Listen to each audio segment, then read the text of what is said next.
اس وقت ہماری کائنات اپنے آخری دور میں سے گزر رہی ہے۔ ستاروں، گلیکسیز اور حتیٰ کہ پارٹیکلز کے بھی وجود میں آنے سے پہلے کائنات ایک ایسی پراسرار انرجی سے بھری ہوئی تھی جسے انفلیشن کہا جاتا ہے۔ انفلیشن دور کے خاتمے کے بعد کائنات ناقابل بیان حد تک گرم اور گاڑے مادے پر مشتمل تھی۔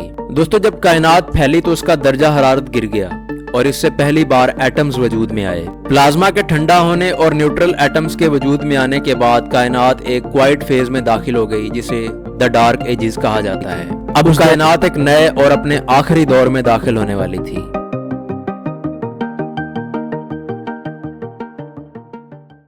دوستو، آپ رات کے وقت آسمان پر جو کچھ بھی دیکھتے ہیں، ستارے، گلیکسیز یا نیبیولا، یہ سب کچھ ہمیشہ ایسے ہی نہیں رہے گا۔ اس وقت ہماری کائنات اپنے آخری دور میں سے گزر رہی ہے۔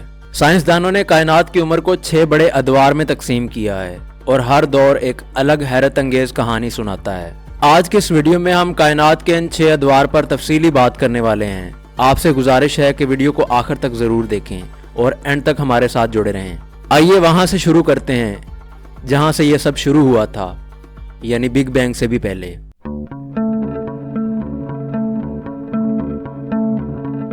ستاروں، گلیکسیز اور حتیٰ کہ پارٹیکلز کے بھی وجود میں آنے سے پہلے کائنات ایک ایسی پراسرار انرجی سے بھری ہوئی تھی جسے انفلیشن کہا جاتا ہے۔ اس انرجی کی وجہ سے خلا روشنی سے بھی زیادہ تیز رفتاری سے پھیلتا چلا گیا۔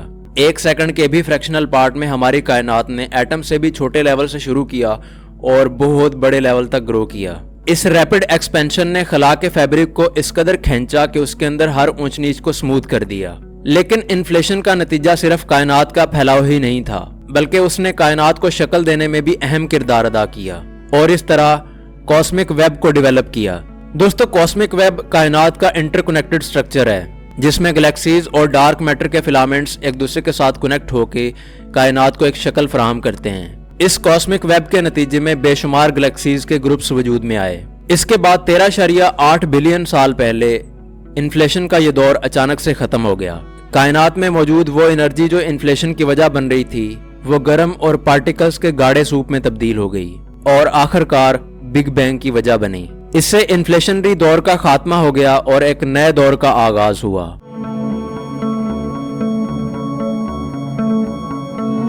انفلیشن دور کے خاتمے کے بعد کائنات ناقابل بیان حد تک گرم اور گاڑے مادے پر مشتمل تھی۔ مادے کے پلازما، شعاؤں اور اینٹی میٹر پر مشتمل تھی۔ پارٹیکلز کے درمیان ٹکراؤ اس قدر شدید تھا کہ میٹر اور اینٹی میٹر نے ایک دوسرے کو سب اٹامک پارٹیکلز یعنی ریڈینٹ انرجی میں تبدیل کر دیا۔ لکیلی اس جنگ میں میٹر کو فتح ہوئی، لیکن بے حد مشکل سے۔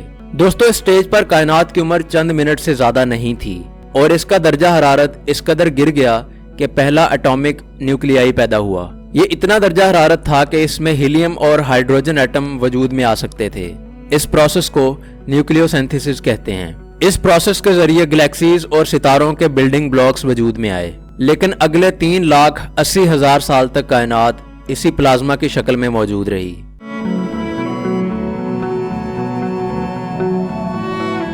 دوستو، جب کائنات پھیلی تو اس کا درجہ حرارت گر گیا اور اس سے پہلی بار ایٹمز وجود میں آئے۔ کائنات کا یہ پلازما ایرا اس کا ٹرننگ پوائنٹ تھا۔ ایٹمز اور الیکٹرونز نے مل کر پہلی بار ایک نیوٹرل ایٹم کو جنم دیا۔ اس نے کائنات کو روشنی کے لیے بالکل ٹرانسپیرنٹ بنا دیا۔ اس کا مطلب یہ ہے کہ فوٹانز ہر جگہ کائنات میں ایزیلی، آسانی سے اور آزادانہ طریقے سے ٹریول کر سکتے تھے۔ اس ایونٹ نے cosmic microwave background radiations کو پیدا کیا۔ یہ ایک ایسی فینٹ گلو تھی جو آج بھی کائنات کو روشن کرتی ہوئے ہمیں نظر آتی ہے۔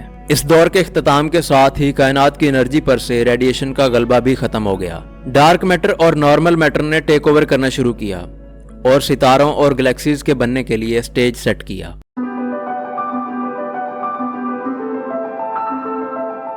پلازما کے ٹھنڈا ہونے اور نیوٹرل ایٹمز کے وجود میں آنے کے بعد کائنات ایک کوائٹ فیز میں داخل ہو گئی جسے دی ڈارک ایجز کہا جاتا ہے۔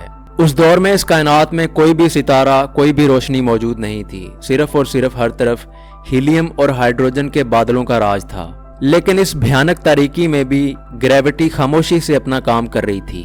اس نے اس وقت کے ایک ماہر فن تعمیر کی طرح کام کیا۔ اس نے کائنات کے ہائی ڈینسٹی والے علاقوں کو ایک دوسرے کے قریب کھینچنا شروع کر دیا اور اس طرح بہت بڑے بڑے سٹرکچرز وجود میں آئے۔ اور پھر انہی اسٹرکچر سے ستارے اور گلیکسیز بھی وجود میں آنے لگے۔ اس وقت پیدا ہونے والے ستارے بہت بڑے لیکن ان کی عمریں بہت کم ہوتی تھیں۔ اپنا سارا فیول برن کرنے کے بعد یہ ستارے سپر نووا کے اندر تبدیل ہو جاتے۔ ان ستاروں کی روشنی نے ان کے ارد گرد موجود گیس کو ری آئونائز کیا اور اس طرح بگ بینگ کے 550 ملین سال کے بعد اس دور یعنی ڈارک ایجز کا بھی خاتمہ ہو گیا۔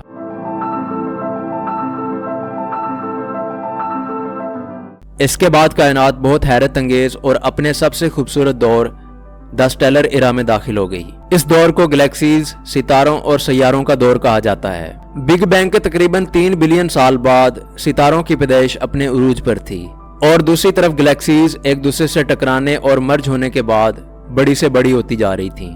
اس دور میں کائنات صرف پھیلی ہی نہیں بلکہ یہاں کچھ اور بھی ہوا جو بے حد حیران کن ہے۔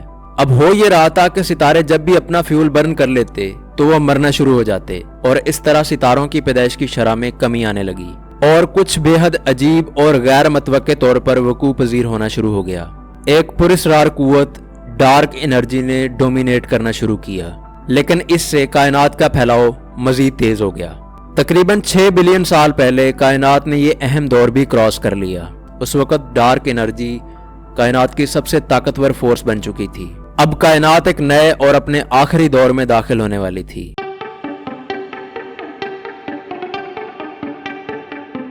دوستو، ڈارک انرجی ایرا میں خوش آمدید۔ کائنات کی تاریخ کا آخری چیپٹر۔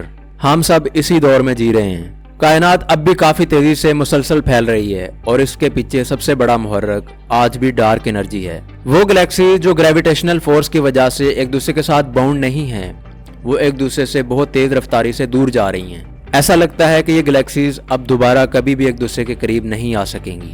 وقت کے ساتھ ستاروں کی پیدائش بھی مکمل طور پر رک جائے گی۔ پرانے ستارے اپنا سارا فیول برن کرنے کے بعد مر جائیں گے، جل جائیں گے، اور وہ گلیکسیز جن کے اندر یہ ستارے موجود ہیں وہ بہت بڑی بڑی ایلپٹیکل گلیکسیز میں مرج ہو جائیں گی۔ حتیٰ کہ بلیک ہولز بھی ایک پروسیس یعنی ہاکنگ ریڈیشن کے ذریعے بخارات بن کر اڑ جائیں گے، ختم ہو جائیں گے، اور پیچھے کولڈ ڈارک ریمننٹس بچیں گے جو کبھی کائنات میں موجود ہوا کرتے تھے۔ ٹریلین سالوں میں کائنات خالی ہو جائے گی۔ کائنات میں ہر طرف خلا پیدا ہو جائے گا، کہیں پر بھی کوئی چیز اپنا وجود نہیں رکھے گی اور ڈارک انرجی ہمیشہ کے لیے ڈومینیٹ کرے گی۔ ڈارک انرجی خلا کے فیبرک کو اس قدر کھینچ دے گی کہ اس کے اندر کچھ بھی نظر نہیں آئے گا۔ یہ کائنات مکمل طور پر خالی ہو جائے گی۔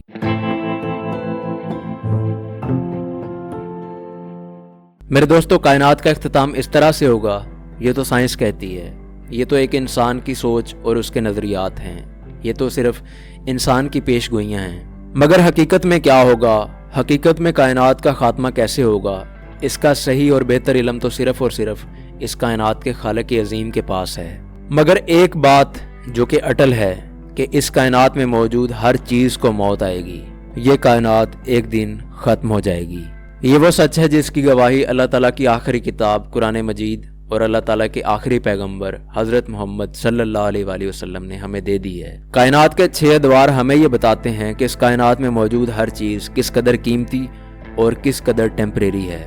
تو اب آپ جب بھی ستاروں کی طرف دیکھیں تو یہ یاد رکھیں کہ یہ ستارے صرف روشنی کا ذریعہ ہی نہیں ہیں، بلکہ یہ اس کہانی کا نتیجہ ہے جسے بننے میں کئی بلین سال لگے، لیکن یہ ستارے ہمیشہ باقی نہیں رہیں گے، ایک دن یہ ختم ہو جائیں گے۔